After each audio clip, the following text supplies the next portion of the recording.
Ko'pchilik bizga murojaat qiladi telefon orqali.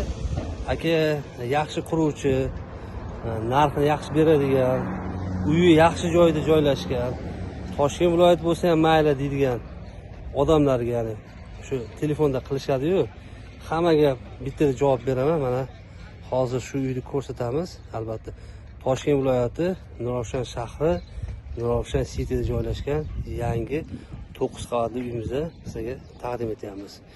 Keyin yana bir uylari bor, buni ham videosini alohida qo'yaman.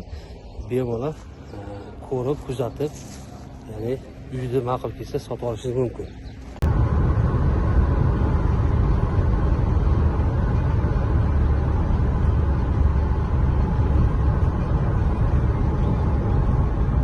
Toshkent viloyati Nurafshon shahridamiz. Mana shu uyimizdan oldida mana kartlar uyimizni o'rni. 9 qavatli nechta dedingiz? Kvartira 243 ta xonadon. 243 ta xonadon tushar ekan do'stlar. Shundan 50 tasi aksiya narxida, ya'ni kvadrat metri 5,5 milliondan sotilar ekan. Keyin qolgan narxlari qimmatlashadi albatta. Videoni ko'rib boringlar. Men barcha hujjatlarni ko'rib chiqdim. Mana oldimizdan ko'rishingiz ham mumkin. Ma'lumotlarni to'liq qoldiraman. Videomizni oxirigacha ko'ring.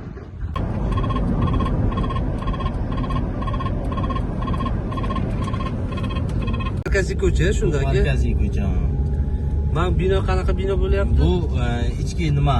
Pajarniy bu. Pajarniymiz. Pajarniy. Bunisi uvdi bu. Ichki ishlar xonasi, Ichki ishlar.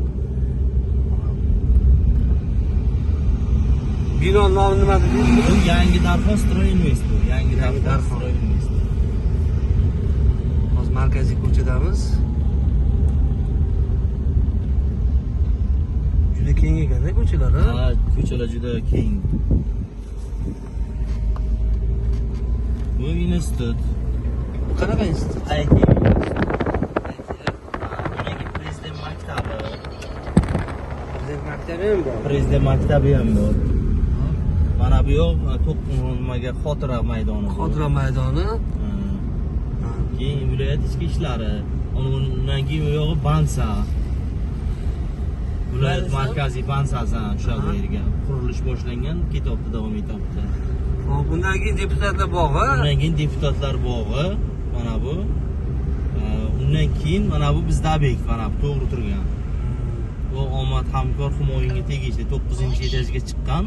A blokimiz yopilgan, V blokimiz 9-etaj yopilyapti. B blokimiz 8-etajga chiqqan. Bizning yonimizda Markaziy bank, undan keyin sud, undan keyin prokuratura. Bu yoqda amfiteatr. To'g'rimizda hokimiyat quriladi.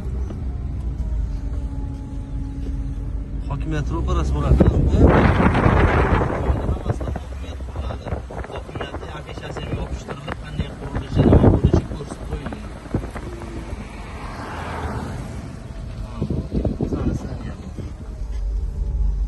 Shu uyimizni proyekti ko'rishingiz mumkin.